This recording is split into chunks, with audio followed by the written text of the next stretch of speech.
ላይ ደግሞ ተፍ ተፍ ብሎ መስራት የለመደ ገንዘብ መቁጠር የለመደ ማለት ነው። እዚህ ጋር ስትመጣ ተንቀሳቃሽ እስረኛ ነው ወንድሜ። ትወጣለህ፣ ትገባለህ፣ ስትገባ ኪዱን ታያለህ፣ ስትወጣ ኪዱን ታያለህ እንጂ እንደፈለክ ዳይሬክት ስራ ገባለሁ ምናምን የመጀመሪያ መማር አለብህ፣ ሙያ መማር አለብህ፣ ትምህርት ቋንቋ መማር አለብህ። ከቋንቋ በኋላ እድሜ የሚፈቅድ ከሆነ ደግሞ እሷ የምትማረውን አውስቢልዱንግ ብር እኮ ምንም መቁጠር አልለመደም እኮ እሷን ከዚህ የምትልክለት ድንገት እንግዲህ እሷ እንደተማረች ቋንቋ ተመረ። ከዛ በኋላ ይሄ አውስቢልዱንግ የሚባል አለ 3 ዓመት 2 ዓመት አንተ በምትመርጠው ማለት ነው። ነርሲንግ መማር ከፍላጎቱ ሕክምና ላይ ካለ 3 ዓመት ነርሲንግ መማር ትችላለህ። እዚህ እነ ጂጂክ የሚያካብዱት ምናምን ብዙ ነፍ ኢትዮጵያኖች አሉ። ነርሲንግ ማለት ነው ብዙ ነፍ ኢትዮጵያኖች የጠነባ ማለት ነው። 3 ዓመት ነው ለዛውም 800 ብር ነው 600 ብር መነሻ የመጀመሪያ መንግስት እየከፈለ ደሞዝ እየተከፈለ የምትማረው ማለት ነው። እሱንም የመጀመሪያ መብላቷን ሳታውቅ ምን መሆን ትችላለች ነው የሚባለው። የመጀመሪያ የመምጣቱን እድል ካገኘ ነው ባይዘዌ የመምጣቱን እድል ኪዲ ጥርሷን ነክሳ ወደ ኢትዮጵያ ቀሚሷን ገልባ መሮትታ ቲክታክ ላይ 24 ሰዓት መዘፍዘፍትታ ጥርሷን ነክሳ ከ8 ሰዓት በላይ እኛ ብላ ሰርታ የራሷ ቤት ኑሯት ለሁለታቸው የሚበቃ እሽቶይር ከፍላ 5 ዓመት ምንም ከመንግስት አትረዳ ቆይታ ከዛም በኋላ ደሞዛ ላንተና ለሷ በቂ ከሆነ ማምጣት ትችላለች እንደማንኛውም። እሱንም ወረቀቷ ላይ ጀርመን ማለት ነው ወረቀት ላይ ማለት ነው የሚፈቅድልሽና የማይፈቅድልሽ ነገር አለ። እየተበተባችሁ ጋር ገብቶሻል አይደል?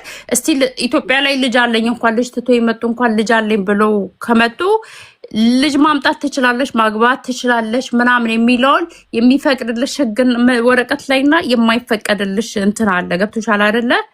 ለዛ ልጁን ኔቢ ፎጋግረው ምናምን ነገር ከሆነ ኔቢ ያው አርግዛ መታ እዚህ ወልዳ እየተመላለሰች ምናምን ልጇን ለማሳደግ እያሳየችው ካልሆነ በስተቀር በዛ መሀል ላይ ደግሞ ልጁ የማይመጣ ከሆነ ደግሞ ጀርመን አምሮት እንጂ እሷን ወዷት ካላገባ ደግሞ መለያየትም የሚባል ነገር አለ። ኪድዬ እና ጥርስሽ ነክሰሽ ስሪ እንዳትለያዩና እንዲመጣ ይሄንን ነው ብለው ሄሎ ያለችው ነገር ሁሉ ነገር የጀርመን ህግ ማለት ነው። እኔ እየኖርኩበት ስለሆነ ትክክላት አይቻልም። ጀርመን ላይ ቀላል አይደለም፣ ዋጋ ያስከፍላል። ዝም ብሎ አይኖርም። ገንዘቡም ደግሞ ከዛፍ ላይ አይቀነጠስም። ከኢትዮጵያ በላይ አፈር ከድሜ በልተን ነው ገንዘብ የምናገኘው። ያለዛ ተረጂ ከሆንክ ደግሞ ሁሉ ቦታ ላይ አንገትን ደፍተህ ነው። ኮንፊደንስ የለም። የትም ቦታ ላይ ሂደህ የማውራት ቢሮ ገብተህ ጉዳይን የማስጨረስ ልጆች ስቲል ራሱ ልጅ ሲኖር ምናምን በልጆች የመከበርና በልጆች ያለመከበር ራሱ በጣም ልዩነት ስላለው አፈር ከድሜ ከኢትዮጵያ በላይ ተበልቶ ነው። ዩሮፕ ሲባል ምናምን ከአረብ ሀገር ምናምን ከሌላው የተሻለ ምናምን ይመስላችኋል እንጂ አፈር ከድሜ በልታ ነው ገንዘቡን የምታገኘው። በነፃ የሚመጣ ሳንቲም የለም። ይሄን ነው ነው ስራ ለሄድ ስለሆነ አንዴ ቶሎ ቶሎ ላውራና ልውጣ አንዴ። እሺ በኢንቦክስ ልንገርሽ ወይስ ማቀው መረጃ እዚህ ጋር እንደተመቸሽ? እዚሁ ድፍ ነው አባቱ። በመጀመሪያ በጣም ነው የምወድሽ፣ ሁሌ ነው የምከታተልሽ።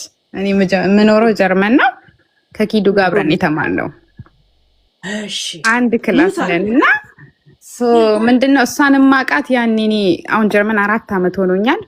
እኔ ስመጣ አራውንድ ወደ 3-4 ዓመት አስቆጥራ ነበር ያኔ እሷ እና በቋንቋ ትምህርት ላይ ነበርኩኝ እኔ ያኔ እንደመጣው ቢአይንስ ስማር እሷ አይ ቲንክ ሀብትሹ ላይ ይባላል 9ኛ ክፍል ተማሪ ነበረችና ጨርሼ እኔ ቶሎ በ6 ወር ነበረ የወጣሁት። ወደ አውስቢልዱንግ ጀመርኩኝ። ያው እንዳልሽው ቅድም የሆነ ሙያ ተመርጭና ትጀምሪያለሽ። ፋርማሲ ማለት ነው። ፋርማሲ ውስጥ 3 ዘርፍ ነው ያለው። ዋና ፋርማሲስቶች አሉ፣ አሲስታንት ነን እኛ፣ ረዳት ማለት ነው። ኮርሱን በጀመርኩኝ በ3 ወር አካባቢ ላይ መጣች እሷ ረፈድ አድርጋ ማለት ነው። ደን ክላሱን ጀመረ ምናምን እየተማርን አጋጣሚ 1ኛ ዓመት ሲሚስተር እንደጨረስን እኔ ውጤቴ አሪፍ ስለነበረ 6 ተማሪዎች ትምህርት የማሳጠር እድል መጥቶልን ፈጣሪ ይመስገን እኔ ከነሱ መሀል አንዷ ነበርኩኝ። በ3ኛ ወር ላይ ከመጣልን በኋላ ማለት 2ኛ ሲሚስተር ተከፍተው በ3 ወሩ ከዛ 4 ወር ተማርንና ያው የጽሁፍ ፈተና ተፈተንን። ፈጣሪ ይመስገን ሁላችንም አለፍን። ከዛ ፕራክቲስ ደግሞ አሁን ጃንዋሪ 14 ላይ ተፈተንን ጨረሰን ወጣን። እሷ ፈተና ውስጥ አልገባችም። ኔቨር በጭራሽ። እና ምን አይነት ተማሪ እንደነበረች ኢቭን ዲቴል እኔ እዚህ ጋር ያው ባልነግርሽ ደስ ይለኛል። ምን አባቷ የእውነቱን ንገሪ ግን ለጸብ አለ ጀስት እውነት ያ ሪያሊቲው ነው። ታውቋለች፣ እሷም ታውቂያለሽ። ምንም ሳልጨምር ሳልቀንስ ነው የምናገረው። ኢቭን እኔ በጣም ቀርባታለሁ፣ ገባሽ? ግንኙነታችን እንደ ቤስት ፍሬንድም ነበረ። ግን ነገረ ስራዋን ሳያት ቱ ቢሆንስ ከሷ ጋር ጓደኝነቴ ቢቀጥል እኔም ትምህርቴ ላይ በሷ ነበረ ሌቭል የምጓዘው። ስላላማረኝ ጓደኛ ቀይሬ ከነጮች ጋር ነው የገጠምኩት እኔ በዛ ሰዓት። ለምን ክላስ በሳምንት ውስጥ 2 ቀን ያለን በወር ውስጥ አንዴ ብትመጣ ነው። የምር ነው የምልሽ እንዴት እንደሆነ ማለት ነው። ያኔ ቲክቶክ ጀምራ ነበር። አዎ ቲክቶክ ኢቨን ክላስ ውስጥ ምን ይፈጠራል? ሽንት ቤት ብላ ተወጣና በጣም ብዙ ትርምስ ተፈጥሮ ነበረ። ለሽንት ቤት በወጣችበት በጣም ለረጅም ሰዓት ትቆያለች። አጋጣሚ ከነጮቹ ጋር ደግሞ የሆነ አለመስማማት፣ የሆነ ማትወዳት ነጭ ነበረች ክላስ ውስጥ። እኔ ከየት እንዳገኘች አላቅም። አካውንቷን ለአስተማሪዎች መናገር ጀመረች። እንዲህ ሽንት ቤት ብላ የምትቆየው ቲክቶክ ላይ እየገባች ነው ምናምን ነገር። በሷ ምክንያት እንደውም ትምህርት ቤት ውስጥ እገዳ መጥቶ ነበረ፣ ማንም ሰው ስልክ እንዳይጠቀም በትምህርት ሰዓት። በእንደዚህ አይነት መንገድ ነው ላይክ በቃ ሳያት እኔ ለመቀየር ለማስተካከል ሞከርኩኝ የሷን ቢሄቪየር፣ ግን የሚሆን ነገር ስላልነበር ተገነጠልኩኝ። እኔ ፈጣሪ ይመስገን ራሴን አድኛለሁ። ግን እንዳልኩሽ ክላስ በወር አንዴ ከገባች በጣም በቃ አልኩሽ። እና ከተማሪዎች ጋር እንዳልኩሽ ደግሞ ነጮች ካየሻቸው ግልጽ ናቸው። እንዲህ ሲኮረጅ ምናምን ምን አገባኝ አይሉም። የሆነ ሰው ኮረጆ ሲያዩ ቀጥታ ነው እጅ አውጥተው ሜልድ የሚያደርጉት፣ ይጠቁማሉ ለአስተማሪያ። እነሱ ውጤት ነው የሚያጨናግፈው። ለዛ ነው ደን በዛ ምክንያት በተደጋጋሚ እቺ አሁን ያልኩሽ ነጭ የጠመደቻት ከእንትን ስለምትሰራ ነው፣ ኮረጃ ነው ብትለው። ለምን ከኔ ጋር ስለምትቀራረብ ልጅቷ ከዚህ ፊት አንዴ ጸብ ተፈጥሮ ኪዱ አልቅሳ ለእኔ ነገረችኝ። ጓደኛሽ ናት አስቆሚልኝ አለችኝ። እችን ነጭ እኔ እንደውም የሀገሬ ልጅ ናት፣ በእናትሽ ለምንድን ነው እንዲህ የምታረጊያት? የሆነ የመገለል ስሜት የተሰማን ነው ስላት፣ እኛ አፈርድሜ ግጠና አንብበን እየመጠን እሷ እንዴት ነው ትደፍናለች ፈተናውን፣ ገባሽ? ገልጣ እየሰረች እያየው ምናምን ነገር ብላ ነው የነገረችኝ። ሪዝን ኤኒሃው ምን አይነት ተማሪ እንደነበረች ስለማውቃት ነው። ስለ ኪዱ ያው ዲቴል ብዙም ባላወራ ደስ ይለኛል፣ ግን እንደምታወራው አይነት ሰው እንዳልሆነች ልነግርሽ ነው የምፈልገው። ልጨርስ 1 አመት ቀረ ምናምን ብላ ላይቭ ላይ ትላንት ስታወራ ነው። በጭራሽ አይ ቲንክ እኔ ዋርኒንግ ሁሉ የመጣባት ነው የሚመስለኝ። ለምን ትምህርት ቤት እዚህ የጀርመን ሲስተም ላይ ብዙ ቀሪ ካለሽ ወይ ደግሞ ክላስ በደንብ አቴንድ ካላደረግሽ 1 አመት ታስረዝሚያለሽ። በሱም እድል ተጠቅመሽ ነገሮችን ማታሻሽ ከሆነ ሙሉ ለሙሉ ከዛ ሲስተም ነው የምትወጪው፣ ደግመሽ እንዳትማሪ ያን ኮርስ። ሰዓትሽ ያልቃል፣ የተሰጠሽ የተፈቀደልሽ ማለት ነው። ሁሉ ነገር በቻንስ ነው። እዚህ ለሌላ ሰው ቦታ ትለቂያለሽ። እና አሁን ልመረቅ ነው 1 አመት አሁን ይቀራታል፣ ስትመለስ ትመረቃለች ብላ ላይቭ ላይ ትላንት ወዲያ አስታወራ ነበር። ኤሉ እስቲል እኮ ማለት ነው ይሄ እሷም አለች እንግዲህ አንድ ሀገር ነው ያለነው። እስቲል ቤትዬ እሷ ልትወጣ ስለሆነ ስራ እሺ፣ ቀጥይበት። ይቅርታ እሺ ቤትዬ። እንዳልኩሽ ነው ላይክ እድሉን ትጠቀሚያለሽ። ነጮች እዚህ ጀርመኖች እድል ይሰጡሻል። ያው ክላስም ስትቀሪ እንዳልኩሽ የሆነ ክራንክ የሚባል ነገር አለ። የዶክተር ፕሪስክሪፕሽን አምጥተሽ ምንም ሪዝን ደርድሪ የቀሪሽ ቀን ይደመርና ህግ አለው። ለምሳሌ በ3 አመት ኮርስ ውስጥ ፐርሚሽን ይመዘገብልሻል። ወልደሽ ከሆነ የፐርሚሽን ጊዜ ይቀነሳል። በጥፋትሽ ከሆነ ግን ሰዓትሽ እያለቀ ይመጣል። ጥፋትም አይኖር። አሁን እዚህ ጋር ምን መሰለሽ የሚመስላቸው ብዙዎች እንዲህ የህክምና ወረቀት ካመጣን በቃ እንዴ ነው ክላሱን አቴንድ ካረኩኝ በተመቸኝ ሰዓት ትምህርቱን ጨርሳለሁ ነው። እንደዛ አይደለም። ቀን ገደብ አለው። በአመት ውስጥ ለምሳሌ በግምት እርግጠኛ አይደለም 4 ወር ተደምሮ ከመጣ ኮርሱን እንድታስረዝሚ ነው የምትታዘዥው። 4 ወር አይደለም 32 ቀን በአመት ውስጥ ቀሪ በግምት ማለት ነው። ሶይግነስ የሚባል አለ። የትምህርት ቤት መጨረሻ አይሰጥሽም። ያ ለዛ ነው የምልሽ። ከዛ ያንንም ቻንስ ተጠቅመሽ ማታሻሺ ከሆነ በአመቱ ደግመሽ ያን ኮርስ እንዳሰለጥኝ ነው ከሲስተሙ የምትወጪው። ከዛ ከዜሮ ሌላ አዲስ ሌላ ኮርስ ትጀምሪያለሽ ማለት ነው ፈልገሽ። እና አሁን እንኳን ልትመረቅ የተባረረች ነው የሚመስልሽ? እኔ በራሴ ግምት ከጠየቅሽኝ የመመረቅ እድሏ 0% ነው። አላቅም ከኋላ ምን አይነት ኤክስኪዩዝ እንደሚደረግ። በሲስተሙ ከሄድን ግን ያለውን ሲቹዌሽን በግልጽ ሳስቀምጥ እኔ ልቀጣ ተመርቃ ካየው እንግዲህ ሰው ለማምጣት ደግሞ ተመረሽ ስራ ሰርተሽ 8 ሰዓት ሰርተሽ ምናምን ነው ማስመዝገብ ያለበት። በጣም ኮምፕሊኬት ነው እሱ ደግሞ የማይታሰብ ነው። 2-3 ስራ በሷ አቅም ስታይ አሁን ያገባችሁን ከ15 ዓመት በኋላ ይሳካል ምናልባት። ያን ያህል እኔ ስለ ጀርመን የአመጣጥ እንዲህ ምናምን ስለ ሲስተሙ ብዙም ባላቅም ግን ኦብቪየስሊ እኮ ግልጽ ነው። ሽቶያ የሚባል ነገር አለ። ለመንግስት ግብር ከፍለሽ ካንቺ እንደ ዜግነት የሚጠበቅብሽ ግዴታ አለ። ገባሽ? እኔ እንኳን አሁን ለምሳሌ መንግስት ሲያስተምረኝ 2 ዓመት ብዙ ወጪ ሸፍኖ ነው ዋጋ ከፍሎብኛል። ትምህርቴን እንደጨረስኩኝ ኢቭን 1 ሳምንት ነው 2 ሳምንት እንዳረፍኩ ነው ወዲያው ደብዳቤ መጥቶ ስራ እንድጀምር የተደረኩት። ቀልድ የለም እዚህ። ቀጥታ ለራስሽ እንኳን የተከፈለብሽን ትከፍያለሽ አይደለም ሌላ እዳ ልታመጭባቸው ወደ አንቺ ህይወት እና ጊቭ ኤንድ ቴክ የሆነ ላይፍ ነው እዚህ አይታሰብም በእኔ አስተሳሰብ። ያ በብድር ስለምትማሪ ብድሩ መክፈል አለብሽ። ገባሽ? እንደገና የስራ እድል ካለ እንደዚህ አይነት ቦታ ይሉሻል። ስራ እንኳን አላገኘውም ካልሽ አረ ምንም እንዲህ የሚባል ነገር የለም። እኔ እንዳልኩሽ ነው ሄሉዬ፣ አሳጠርኩኝ ትምህርቴን የመሰለኝ። እኔ እንደውም በቃ በጣም ተጨናንቄ ነበር ስላሳጠርኩ። ለምን የ1 ዓመት ኮርስ በራሴ ነው ያጠናሁትኝና ስትረስፉል ሆኜ በሱ ሰበብ አድርጌ እስቲ 1-2 ሳምንት ልረፍ ብዬ ነበረ። ወዲያ በፖስታ ነው ያጣደፉኝ ስራዬን እንድጀምር። በጣም ሲሪየስ ነው ሲስተሙ፣ በጣም ከምልሽ በላይ። እኔ እንጃ 2 ወር ሊሆናት ነው አገር ቤት አስበሽዋል? ከዚህ ነገር ነው እሱ ነገር ጥያቄ ሆኖብኛል። አትችይም ረጅም 5 ሳምንት ብትወስጂ ነው ረፍት እንዴ? በጭራሽ አታስቢው። ያ ባይዘው ትምህርት ቤት ተመርቄም በወጣ ኮንታክት ስላለኝ ከተማሪዎች መሃል በዋትስአፕ የጻፈችልኝ ነበረች። እኔ ሳላቀው ኪዱ አሳጥራ ከእናንተ ጋር ወጣች እንዴ ምናምን ብለኝ። ኦልሬዲ ክላስ በታጣቅም ግራ ተጋብታ ነው ገበሽ ልጅቷ። እኔ ማቀው ነገር የለም ምናምን አልኳት። አሁን እኔ እንደውም የፈሮት ቲክቶክ ላይቭ ላይ ምናምን እንዳያዩት መምህሮቿ ገባሽ። በዚህም በዛም መረጃ መድረሱ አይቀርም። ካበሮት ኦልሬዲ ምንድን አይ አሁን እኮ ትምህርት ቤቱ ዝም ብሎ አያባረርም ገባሽ። አንደኛ እዚህ ጋር መረጃ ካገኘው ያ አውቶማቲክ እርምጃ ይወሰዳል። ግን ምንም አይነት ኤክስኪዩዝ ብታቀርቢ 2 ወር ከክላስ ሚስ ካደረግሽ እንግዲህ የትምህርት ሚኒስተር አለው እዚህ ላንድስ አፖቴክ ከመል ይባላል እኛን የሚያስተዳድረን የትምህርት ሚኒስተር። ይሄን ጉዳይ ካየው ሞር ደሞ አስበሻል በመረጃ ሲቀር ማለት ነው። አሁን እዚህ ጋር አሞኝ ነው ምናምን ሪዝን ያስኬዳል ቢያንስ። ግን ቲክቶክ ላይቭ ላይ እየታየሽ እንደዚህ ፈታያልሽ ምናምን ከሆነ ግን ሞር ለሷ የሚያስቸግር ይመስለኛል። ላይቭ ስገባ ለጓደኞችሽ ክላስ ላሉ ለምን አትልኪም? ሼር አታል ዊ ጎዳታል። እንደዛ እንኳን አላደርግም። ያኔ እንደውም ደብቅላት ነበር የምር። እና አሁን ተስፋህን ቁረጣ ጀርመን ነው ለዛክ ማለት ያለውን ነገር ላስረዳሽ ብዬ ነው። በዚህ ነገር ላይ እኔ እንጃ። እኔ ራሷ እንኳን ስቴብል የምትሆን ከሆነ አደንቃታለሁ ነው የምልሽ። በላይፏ በዚህ አካሄዷ እንኳን እሱ ያ ለማንኛውም ባይዘው እሷ እያለች አንዴ እንናገርና ልውጣ እኔ ራሴ ማለት ነው። ያው ስፒሉንግ ሲደረግ ማለት ነው ሄሉ ከአንድ ቦታ አይደለም እሷን እየጠበቃት ያለ።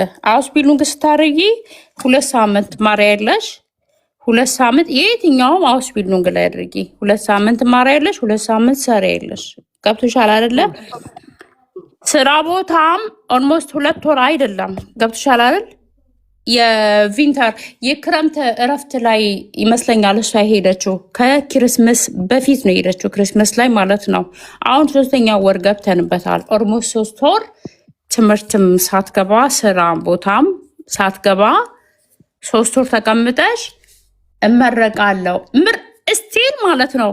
ጀርመን ሀገር ላይ እኔ አላቅም፣ እኔ ሌላውን አላቅም። እንደ ኢትዮጵያ ይሄ ምርቃት ምናምን የሚባል ማለት ነው ውሸት ነው። የለም ምርቃት። አውስቢሉንግሽን ስጨርሺ በቃ አንቺ በጣም ደስ ይልሻል። አውስቢሉንግሽ ሻፍ አድርጌያለሁ ብለሽ ጓደኞችሽ፣ ቤተሰቦችሽ ምናምን በቃ እንትን ስላልችሁ ምናምን ደስ ይላቸዋል። ዳይሬክት ከበቃ ከመንግስት እርዳታ ወጥተሽ ወደ ስራ የምትገቢበት ነው እንጂ ይሄ እንትን ደፍተሽ ምናምን ነገር ምርቃት ምናምን ገለመል የለም። ውሸት ነው። ኔቢ እንትን ሻፍን ስላደረገች ምናምን እሷ ቤቷ ላይ የሆነ ነገር አድርጋ ቤተሰቦች ካሏት ምናምን ነገር ጓደኞቿ ጠርታ ምናምን አብራ ቤት ውስጥ ፈታ ልትል ትችላለች። ሰርተፊኬት ነው የሚሰጣት። በቃ እኛ ጋራ ተመራ ጨርሳ ይኸው የሚባል እንትን ይሰጥሻል እንጂ ምንም የሚደፋም ምንም ምርቃት የሚባል ነገር የለም። ሁለተኛ አውስፒልዱንግ ስታረጊ በጣም ተጠንቅቀሽ ነው ቀሪ የሚባል ነገር ማለት ነው። ይሄ 2 ወር 3 ወር ቤትሽ ተኝተሽ ምናምን ነገር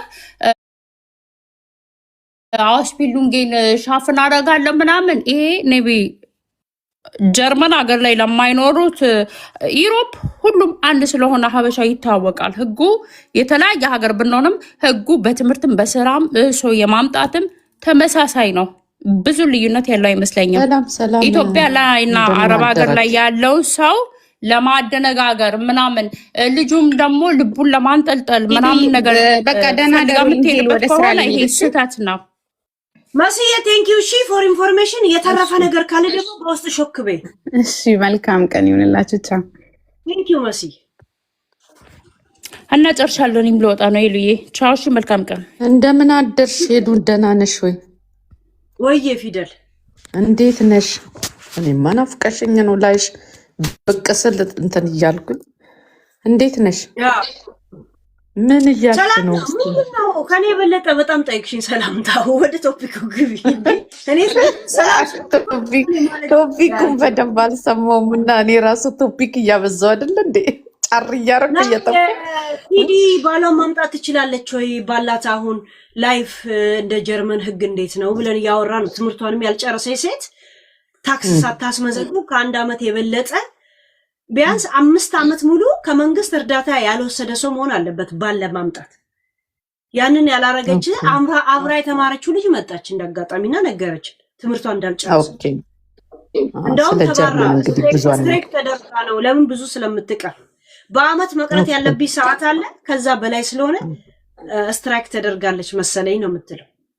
ኦኬ አይ እኔ እንኳን ያው ስለዚህ እንኳን ብዙ ኢንፎርሜሽን ብዙ አላውቅም። ታውቂያለሽ መቼ አንቺ ይገባሻል ብዬ አስባለሁ።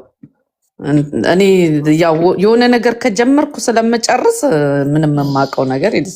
ጀርመን ደግሞ እንጃ ትንሽ ቀለል ይላል መሰለኝ ከሌላው ዩሮፕ ሀገር አይደል ስታስቢው፣ ወይስ እንትን ይላል ይከብዳል?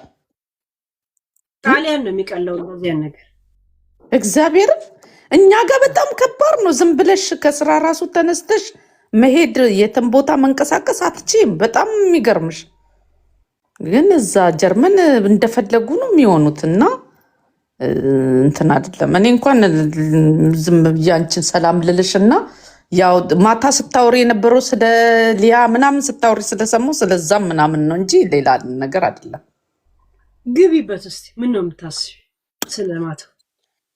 ማታማ ስለ ሊያ ምናምን የሆነ ቦታ እንደዚህ ሲያስፈራሯት ምናምን ገረመኝና ግን ሄሉ ከኔ ይልቅ አንቺ እውቀት ስላለሽ ጥያቄ ነው የምጠይቅሽ።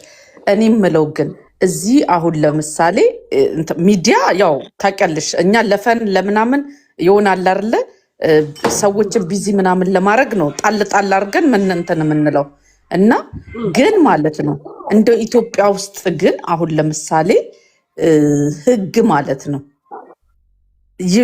በቃ ግራ የገባኝ ነገር ነው። እና ህግ ኢትዮጵያ ውስጥ አሁን ለምሳሌ እዚህ ጋር ያለ ሰው የጠመደሽ ሰው ካለ ተነስቶ እንደዚህ ትሁን እንደዚህ ትደረግ ካለ ይሆናል እንዴ? አይሆን።